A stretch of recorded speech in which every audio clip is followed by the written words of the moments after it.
I want to thank everyone for being here today. Just want to go back on the timeline of how we got here. Several months ago, during a subcommittee hearing of oversight, there was a motion made by Democrat member Summer Lee to subpoena the certain documents. Then the motion was amended by Scott Perry to include subpoenas for various names. I think there were 8 names originally, including Bill and Hillary Clinton.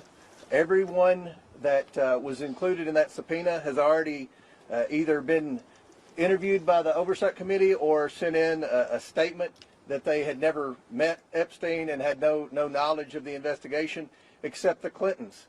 We worked for 6 months to get the Clintons to come in, and then they acted like they were going to come in, and then they didn't show up. And obviously we moved to hold the Clintons in contempt.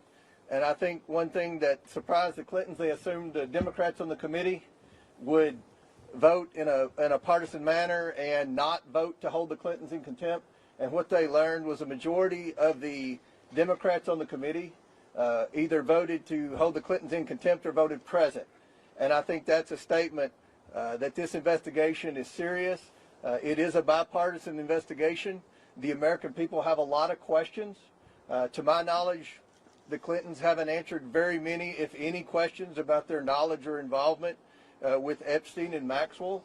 Again, no one's accusing at this moment the Clintons of any wrongdoing. They're going to have due process. But we have a lot of questions, and the purpose of the whole investigation is to try to understand many things about Epstein. How did he accumulate so much wealth? How was he able to surround himself with some of the most powerful men in the world? Was he an asset for our government or any other government? These are the questions that we're going to ask over the next 2 days, and hopefully we'll be able to get some answers. And as always, we're going to release the transcripts. We're going to release the video as soon as everyone has approved it. The normal process in a deposition is the attorneys would have the opportunity to review the transcript and review the video to make sure that there are no errors. And this is going to be a long video because this is going to be a long deposition.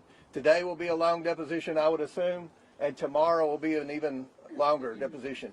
Every member of the Oversight Committee is going to have questions for the Clintons, as well as our trained staff that do nothing but deposition. So after our hour of questioning, we're going to send a couple of members of the Oversight Committee out to be able to give you an update of what's going on and answer some questions. So with that, we'll answer a question or two, and then we'll go back to the... Today, we're taking a closer look at a recent Senate hearing that's been getting a lot of attention, particularly because of the questions surrounding a deadly maritime incident involving Cuba and a U.S.-connected vessel.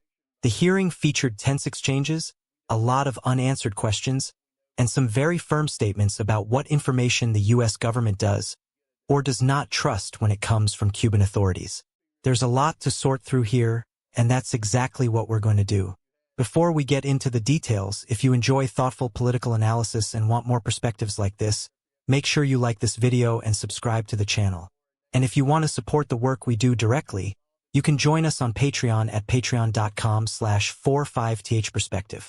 Your support really does help keep independent commentary going. So, let's talk about what actually happened. The hearing centered on an incident at sea in which Cuban border guards reported firing on a boat that they claim was involved in transporting people illegally. Early information has been messy, incomplete, and often contradictory, which is pretty common in situations like this. What stood out most in the hearing was how insistent U.S. officials were that they are not taking Cuba's version of events at face value.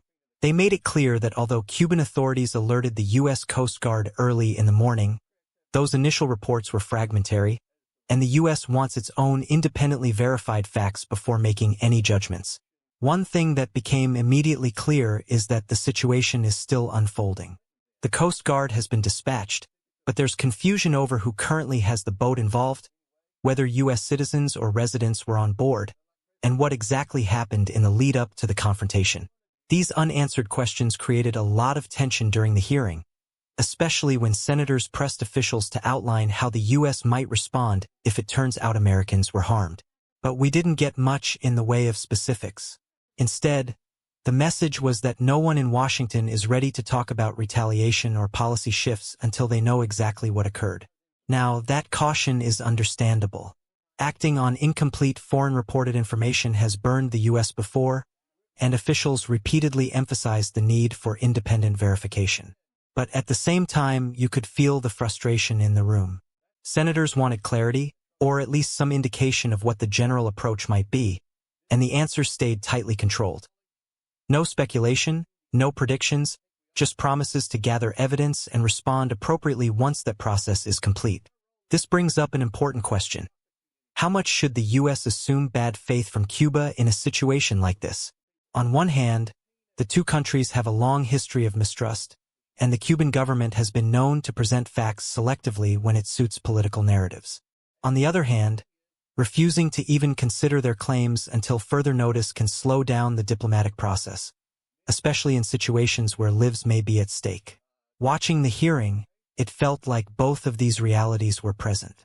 One side pushing for skepticism, the other recognizing that cooperation, however limited, is still part of dealing with incidents at sea. The hearing also shifted into broader issues about Cuba's economy, sanctions, and the limited U.S. allowances for private sector fuel sales. The argument made was that permitting certain private sector transactions is not a policy change but simply an extension of what has already been legal under existing guidelines. The private sector in Cuba is small and heavily restricted, and U.S. policy for years has tried to position it as a potential alternative to state-controlled industries. The officials testifying emphasized that the Cuban economic crisis is the product of decades of government mismanagement, not U.S. policy.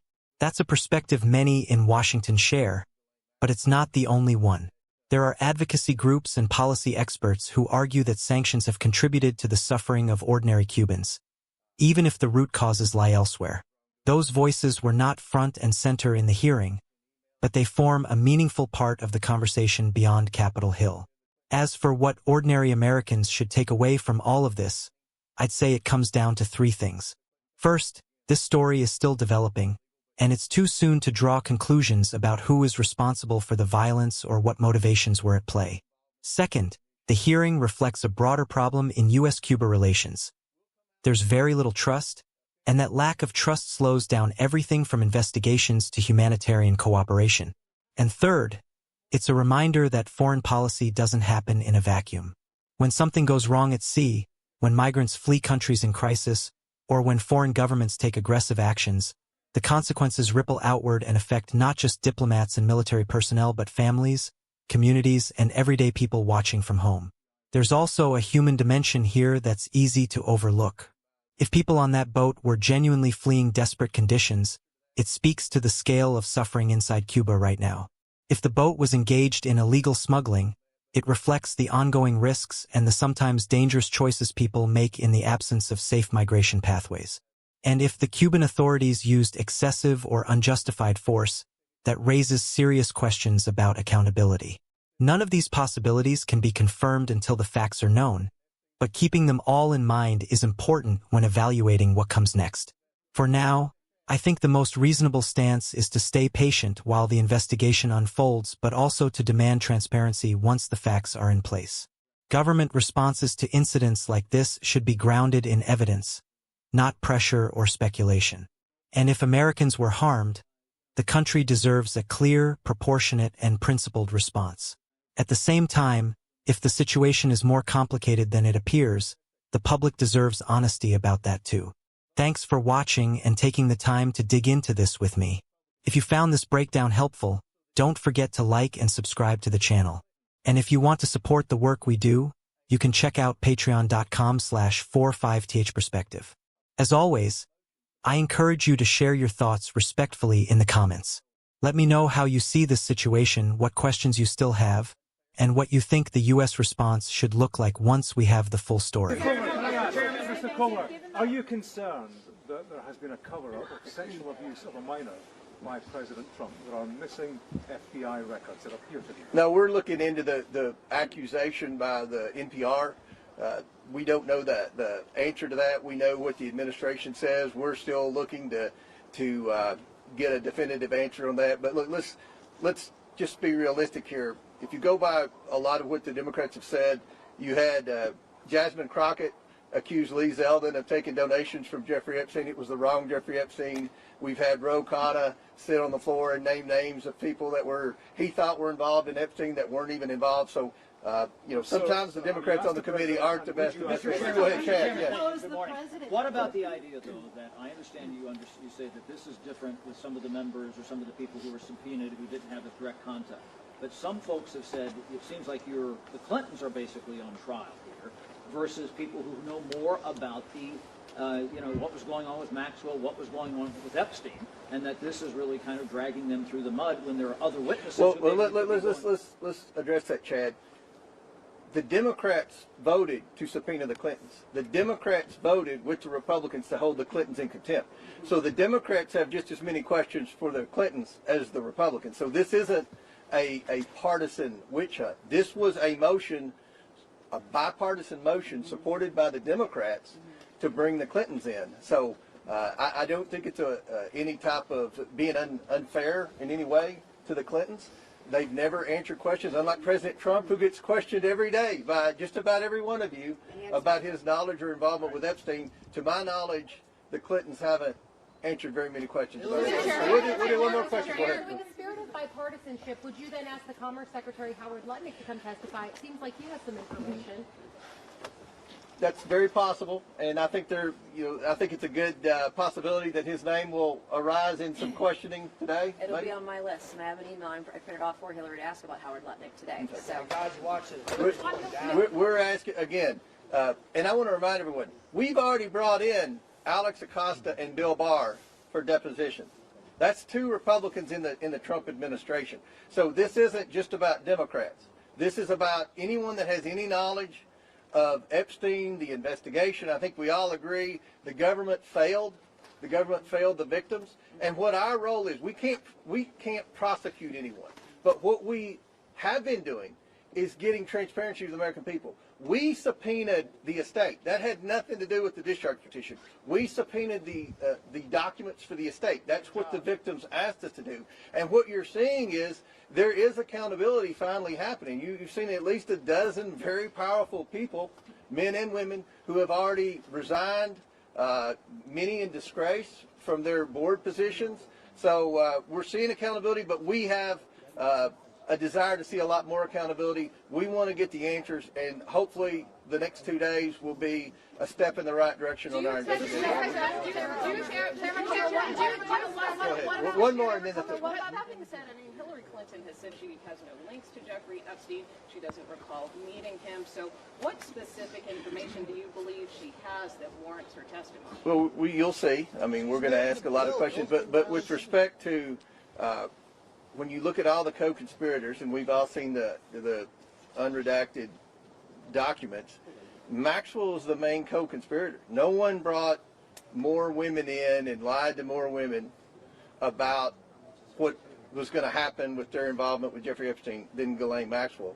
We know that obviously Maxwell was a guest at Chelsea Clinton's wedding. There weren't many people that went to that wedding, so again, we're not accusing Hillary Clinton of wrongdoing. We know that Jeffrey Epstein said many times in emails that he was the first person to raise money for the Clinton Initiative, the Clinton Foundation, that he solicited money at some of his properties for the Clinton Foundation. Again, that's not saying anything illegal, but there are a lot of questions pertaining to Secretary Clinton with respect to Epstein and his involvement in the Clinton Initiative and her relationship with Ghislaine Maxwell. So we'll come out every hour when we get finished, and different members will update you and answer any questions. Thank you all. Why weren't the Clintons forced to go to Washington at taxpayer expense? Thank you. It didn't seem like Hillary's freaking here. I didn't see it.